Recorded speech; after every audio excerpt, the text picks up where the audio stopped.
பாஜகவிலிருந்து கூட்டணியிலிருந்து வெளியே வந்துட்டோம் அப்படின்னு சொல்லி அதிமுக இரண்டாக பிரிந்தது பல்வேறு தரப்பு சொல்லியிருக்காங்க. நீங்க எடப்பாடி நீங்க என்ன உங்களுடைய நிலை என்ன இப்போதைக்கு? அனைத்து இந்திய அண்ணா திராவிட முன்னேற்ற கழகம் ஒன்றாகத்தான் இருக்கிறது, எந்த பிரச்சனையும் இல்லை என்பது அவர்கள் எடப்பாடியார் தலைவராக இருக்க வேண்டும் என்று அளிக்கப்பட்டிருக்கிற கையெழுத்து அதற்கு சாட்சி.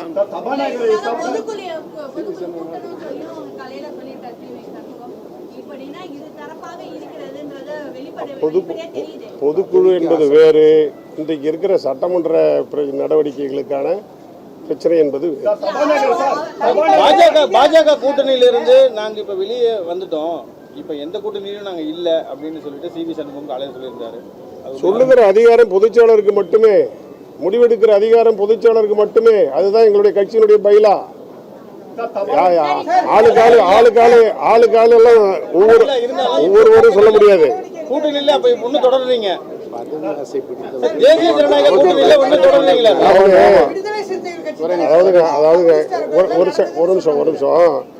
அதாவது மந்திரியாக வேண்டும், பொறுப்பை கைப்பற்ற வேண்டும், அதிகார பதவிக்கு செல்ல வேண்டும் என்கிற ஆசை அவர் அந்த மாதிரி பேச வைக்கிறதே தவிர, புரட்சித் தலைவர் எம்ஜிஆருடைய கட்சியை, புரட்சித் தலைவர் அம்மா அவர்கள் வளர்த்தெடுத்த கட்சியை எடப்பாடியார் அவர்களால் இன்றைக்கு சிறப்பாக நடத்தப்பட்டு வருகிற இந்த இயக்கத்தை தொண்டர்களுடைய எண்ணத்தோடு, நிர்வாகிகளுடைய எண்ணத்தோடு பொதுச்செயலர் எடப்பாடியார் அவர்கள் முடிவெடுக்கிறார்கள், வழிநடத்துகிறார்கள்.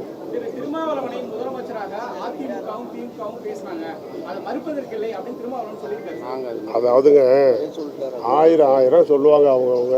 இப்போ நீங்களே ஒரு செய்தி போட்டீங்க, நான் பார்த்தேன்.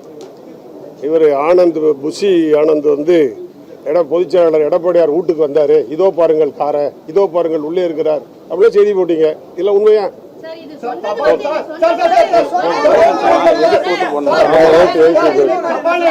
உள்ள வந்து சபாநாயகர் வாழ்த்து பேசும்போது எடப்பாடி அவர்கள் பேசி மறுநாளே எஸ்பி வேலுமணி அவர்கள் பேச அனுமதித்தாங்க. அதை பத்தி எல்லாம் கேட்டீங்களா? ஏன்னா 2 பேர் கட்சிக்கு வந்து 2 பேர் பேசியிருக்காங்களே. அதாவது இல்ல அனைத்து இந்திய அண்ணா திராவிட முன்னேற்ற கழகத்தின் சார்பில் என்று சபாநாயகர் சொல்லியிருப்பார் என்றால் நாங்கள் அதை எதிர்த்திருப்போம். ஒரு உறுப்பினர் என்கிற முறையில் அவர் கேட்டார். அதே போல அவரும் எந்த ஒரு கட்சியினுடைய பெயரையும் சொல்லாமல் தன் வேலுமணி என்கிற முறையில் தான் அவர் பேசினார். நாளைக்கு கொறடா சொல்லுவார். நாளை நடைபெற இருக்கின்ற நம்பிக்கை கோரும் தீர்மானத்தின் மீது அனைத்திந்திய அண்ணா திராவிட முன்னேற்ற கழகத்தினுடைய பொதுச் செயலாளர் மரியாதைக்குரிய அருமையண்ணன் மாண்புமிகு எடப்பாடி பழனிசாமியுடைய ஆணையின் அடிப்படையில் நாளைய தினம் நடைபெறுகின்ற நம்பிக்கை கோரும் தீர்மானத்திற்கு எதிராக அனைத்திந்திய அண்ணா திராவிட முன்னேற்ற கழகம் வாக்களிக்கும் என்பதை பொதுச் செயலாளர் முடிவு செய்திருக்கிறார். அதை அனைத்திந்திய அண்ணா திராவிட முன்னேற்ற கழகத்துடைய சட்டமன்ற உறுப்பினர்களுக்கும் தகவல் தெரிவிக்கப்பட்டுவிட்டது. எதிர்த்து வாக்களிக்க வேண்டும். நம்பிக்கை கோரும் தீர்மானத்தின் மீது அனைத்திந்திய அண்ணா திராவிட முன்னேற்ற கழகம் எதிர்த்து வாக்களிக்கும்.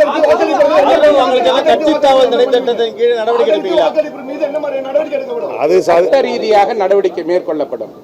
சட்ட ரீதியாக நடவடிக்கை மேற்கொள்ளப்படும். சட்ட ரீதியாக நடவடிக்கை மேற்கொள்ளப்படும். நன்றி, வணக்கம். அது மட்டுமல்ல தொலைக்காட்சிகளில் நீங்கள் எல்லோருமே தொலைக்காட்சிகளில் சொல்லுகிற செய்தி, அந்த பக்கம் 30 பேர், இந்த பக்கம் 17 பேர் எல்லாம் சொல்லிக்கிட்டு இருக்கிறீங்க. யார் என்ன நீங்கள் சொல்கிறதுக்கு? நாங்கள் கவர்னர் சட்டப்பேரவை தலைவர்கிட்ட கொண்டு போய் கடிதம் கொடுக்குறோம், அவ்வளோ பேரும் போயிருக்கிறோம். அந்த தலையை எண்ணிருந்தீங்கனாலே உங்களுக்கு உண்மை தெரியும். உங்களுக்கு என்ன தெரியும்? எங்கள்கிட்ட 26 பேர் இருக்கிறாங்க.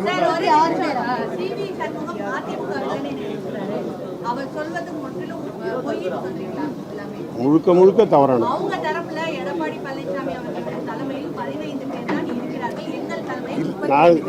நான் சொல்லலை.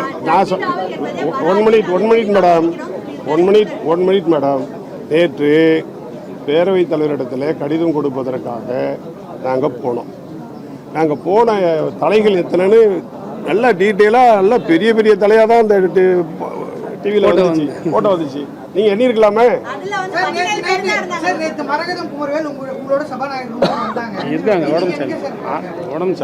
அதாவதுங்க இருங்க தலைவரை,